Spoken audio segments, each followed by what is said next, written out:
ആ കമ്മിറ്റിയുടെ റിപ്പോർട്ട് കിട്ടിയിട്ട് 4.5 കൊല്ലാണ് അതിലടയിരുന്നത്. അതിനുശേഷം വന്ന തെരഞ്ഞെടുപ്പുകളിലും സ്ഥാനലബ്ധിയിലുമൊക്കെ അതിൽ കുറ്റാരോപിതരായി അറിയപ്പെട്ട ആളുകൾക്ക് സ്ഥാനങ്ങളും നൽകി. ചിലരെ മന്ത്രിമാരാക്കി, ചിലരെ MLA-മാരാക്കി, ചിലരെ ചെയർമാൻമാരാക്കി. ഇതൊക്കെ ചെയ്തു. ഇത്തരം ആളുകളെ കുറിച്ചുള്ള വ്യക്തമായ റിപ്പോർട്ട് ഗവൺമെന്റിന്റെ കയ്യിൽ ഉണ്ടായിട്ടാണ് അതിൽ പേര് പരാമർശിക്കപ്പെട്ട കുറ്റാരോപിതരായ ആളുകളെ ഉന്നത സ്ഥാനങ്ങൾ കൊടുത്ത് ബഹുമാനിച്ചത്. അപ്പോൾ ഈ ഗവൺമെന്റ് സ്ത്രീ പക്ഷമാണോ?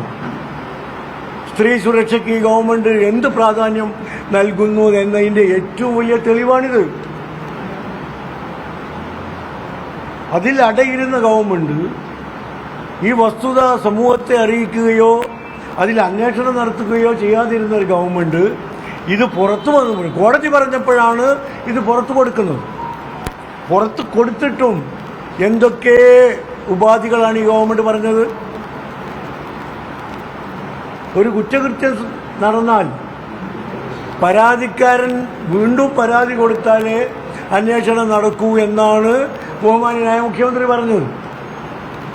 നമുക്കെല്ലാവർക്കും നിയമം അറിയുന്ന ആളുകളാണ്. ഒറ്റ ഉദാഹരണം, കൽക്കത്തയിൽ ഒരു ഡോക്ടർ ക്രൂരമായ ബലാത്സംഗത്തിന് ഇരയായി പീഡിപ്പിക്കപ്പെട്ടു, കൊല ചെയ്യപ്പെട്ടു. അതിനെതിരെ കേസെടുത്തു. ആ കേസെടുത്തത് ആ ഡോക്ടറുടെ അച്ഛനോ അമ്മയോ കുടുംബക്കാരോ ബന്ധുക്കളോ പരാതി പറഞ്ഞിട്ടല്ല.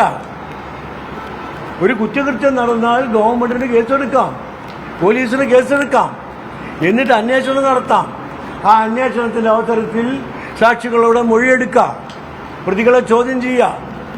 ഈ യാഥാർത്ഥ്യം അറിയാവുന്നവരല്ലല്ലോ ഗവൺമെന്റ്. ഇനി മുഖ്യമന്ത്രിക്കും മന്ത്രിമാർക്കും അറിയുന്നില്ലെങ്കിൽ ഗവൺമെന്റ് ശമ്പളം കൊടുത്ത് തീറ്റിപ്പോറ്റുന്ന നൂറുകണക്കിന് വക്കീലന്മാരുണ്ട്. ആണ്. ഇവരോട് ആരുടെങ്കിലും ചോദിച്ചൂടെ? ഈ അഡ്വക്കേറ്റ് ജനറൽ കോടതിയിൽ പോലും പറഞ്ഞത് പരാതി വന്നാൽ കേസെടുക്കാം. അപ്പോഴാണ് ഹൈക്കോടതി ചോദിച്ചത് പരാതി ഇല്ലാതെ കേസെടുത്തൂടെ? ഹൈക്കോടതിയുടെ മുന്നിൽ നാണം കെട്ട ഗവൺമെന്റാണ്. പരാതിയില്ലാതെ ക്രിമിനൽ കുറ്റങ്ങളിൽ കേസെടുക്കാൻ പറ്റില്ല എന്ന് പറയുന്ന ആഭ്യന്തര വകുപ്പിന്റെ കൂടി ചുമതലയുള്ള മുഖ്യമന്ത്രി കേരളീയരെ മുഴുവൻ വഞ്ചിക്കുകയല്ലേ, അപമാനിക്കുകയല്ലേ? അപ്പൊ ആദ്യം മുതലേ ഇതിൽ കളികളുണ്ട്.